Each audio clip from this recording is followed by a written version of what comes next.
Autoestima. Afinal, para que serve isso? Vocês sabem, a Eureka tem uma visão sobre a autoestima. A gente tem alguns vídeos sobre autoestima que bombaram. Porque a gente sabe que esse é um assunto que toca nas pessoas. Todo mundo já ouviu a reclamação de alguém, seja um paciente, um amigo, dizendo que tem a autoestima baixa. Eu preciso gostar mais de mim mesmo, eu preciso me valorizar mais, confiar mais no meu taco. Autoconfiança, autoestima, autoeficácia são variações em cima do mesmo assunto. E esse assunto é a opinião que você tem sobre você mesmo, ou como você se sente em relação a você mesmo. Algumas vezes a gente tem uma autoestima boa em relação a quem nós somos, mas uma autoestima ruim em relação à imagem que a gente passa para os outros. E a verdade é o seguinte, essa palavra autoestima é uma palavra que aparece muito, certo? Ela aparece muito em sessões de terapia, ela aparece muito em comerciais, na TV, em discussões. Tem todo um movimento na internet de positividade corporal e toda aquela coisa. E hoje eu quero tentar resumir para vocês como que a gente entende o que é a autoestima, trazer alguns estudos, trazer a história desse conceito, onde é que surgiu essa tal de autoestima, como é que isso foi virar, como é que isso foi cair na boca do povo, como é que funciona isso, e mostrar para vocês um jeito de ter mais autoestima, seja lá o que isso é, o que a autoestima é, de um jeito que seja sustentável, ou seja, não é aquela autoestima que você sente como um estouro, assim, pum, bastante autoestima. Alguém me deu um elogio, autoestima, e depois autoestima baixa. É como ter, no longo prazo, uma autoestima duradoura. Esse é o grande segredo, essa é a grande pergunta. Como eu posso ter uma autoestima que dure? A autoestima é um assunto que está na moda. E ele não está na moda, assim, nos últimos meses. Ele está na moda nos últimos 30 anos, né? Nos últimos 40 anos. Em 1970, que se começou a falar sobre autoestima nos Estados Unidos. A ideia é que quando você entrevistava pessoas que eram pessoas de sucesso e você começava a medir qual era a opinião que essas pessoas tinham de si mesmas, você via que a opinião que elas tinham de si mesmas era muito positiva. E isso gerou a hipótese de que ter uma opinião boa de si mesmo é algo que pode te ajudar a ter sucesso. Aqui tem alguns livros, alguns muito recentes, outros bem antigos, mas vocês veem, a gente fala sobre amor próprio, autoestima e sobre aceitar o próprio corpo, e isso movimenta muita grana, isso movimenta muita atenção em mídias sociais, e se é algo que movimenta muita grana e muita atenção, provavelmente é porque é um problema que existe. O que é esse problema que está acontecendo? Por que essa palavra é tão importante? Então, existem estudos que são estudos confiáveis mostrando que pessoas que têm uma maior autoestima também têm maior satisfação no casamento, maior sucesso acadêmico e são mais felizes.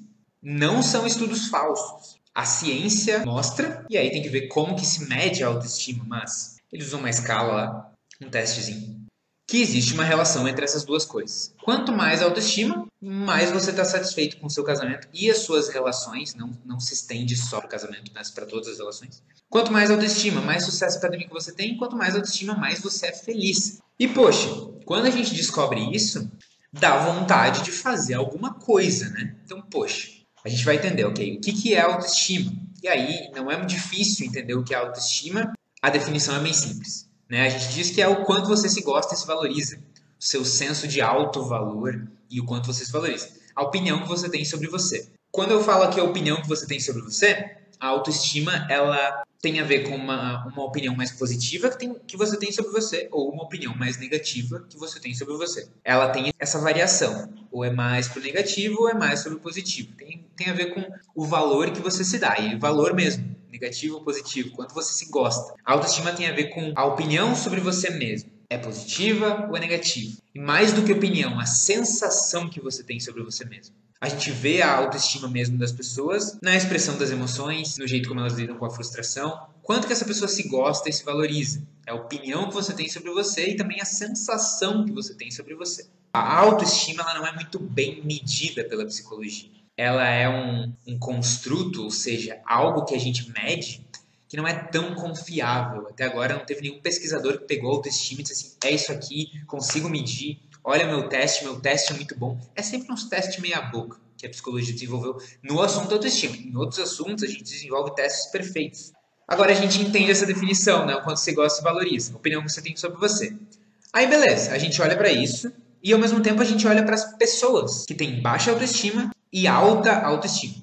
E a gente percebe que pessoas que têm baixa autoestima, elas têm uma chance maior de conversar com elas mesmas usando esse conjunto de frases. Dizer que não tem jeito, que tá muito feia hoje, que não merece ter nada, eu nunca vou conseguir, é tudo minha culpa. Autoafirmações, afirmações sobre você mesmo, que são afirmações negativas, que fazem você parecer mais fraco. Da mesma forma em que a gente percebe que pessoas com baixa autoestima falam essas frases e têm menor satisfação no casamento, menor satisfação nos relacionamentos, menor sucesso acadêmico e menor felicidade, a gente começa a fazer uma relação entre essas três coisas. Tá, a pessoa pensa assim, ou seja, ela tem baixa autoestima, ou seja, ela também vai ter menos felicidade no sucesso acadêmico. E aí a gente faz essa lógica na nossa cabeça e qual é a conclusão que a gente chega? A gente chega na conclusão de que se a gente quer modificar a autoestima, a gente precisa modificar o jeito como as pessoas pensam sobre elas mesmas, né? Faz sentido, a gente vê que as pessoas falam assim consigo mesmas, isso diminui a autoestima e a baixa autoestima tem a ver com baixo sucesso acadêmico, baixa felicidade, casamentos ruins. Essa é a lógica que a maioria de nós aceitou por muito tempo. É interessante. Eu sou do ano de 1995 e se você nasceu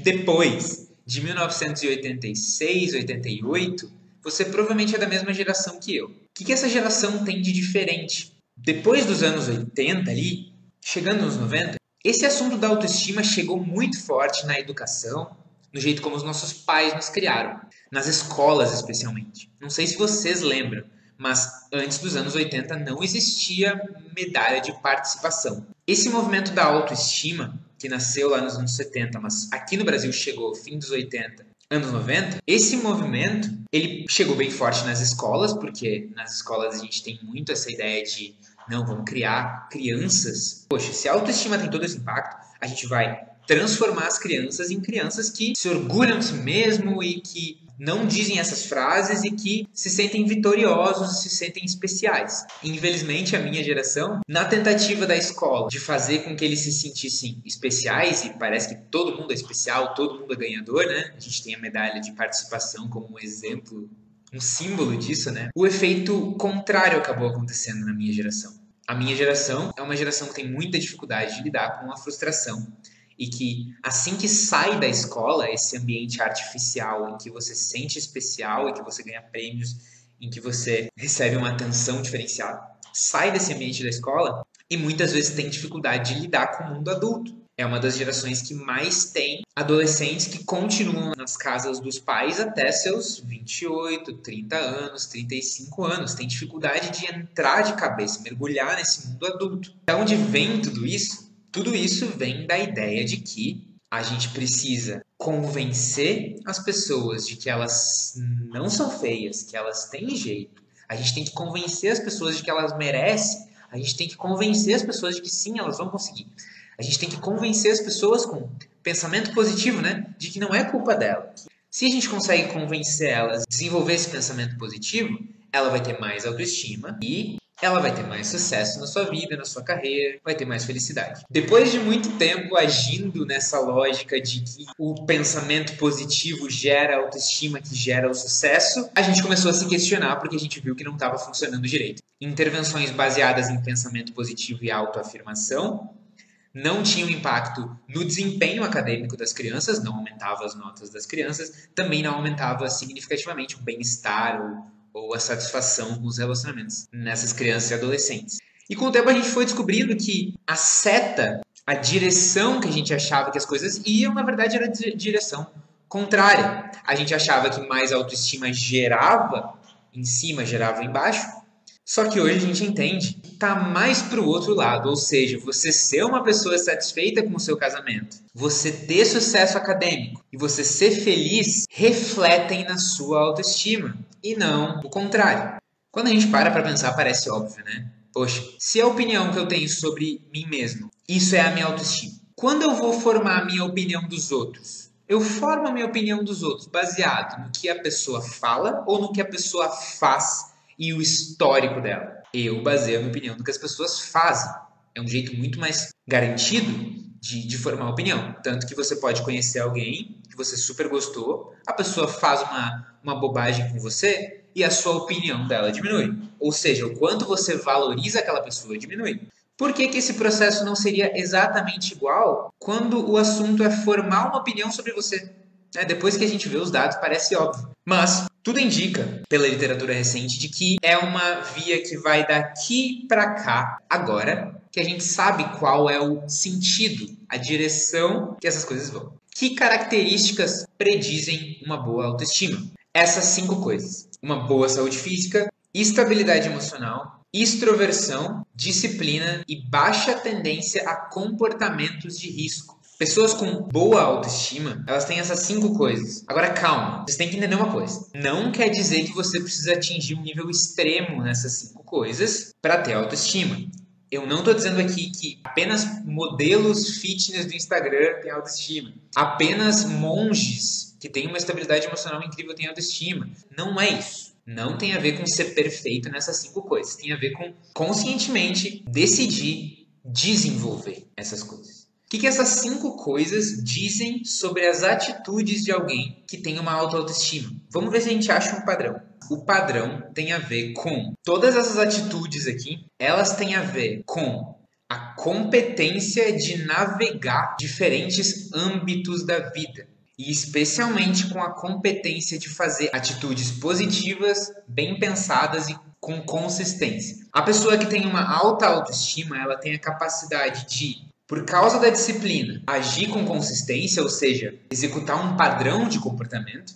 Por causa da extroversão, ela consegue navegar o mundo de um jeito mais fácil, porque pessoas extrovertidas costumam conseguir que os outros ajudem elas mais do que pessoas introvertidas, porque pessoas introvertidas têm dificuldade de falar, de pedir ajuda. Pessoas extrovertidas têm uma vantagem porque elas se sentem mais confiantes navegando o mundo social. E caraca, o mundo social é 90% do nosso mundo, porque a gente está o tempo todo ajudando pessoas, pedindo ajuda de pessoas, conversando com pessoas. Ela tem confiança para navegar o mundo social com consistência e sem ser impulsiva, porque ela tem estabilidade emocional e baixa tendência a comportamentos de risco. Então a gente vê qual é o padrão. A pessoa com alta autoestima consegue navegar o mundo social e o seu próprio mundo na saúde física com competência, porque ela é extrovertida, e consistência, porque ela é disciplinada.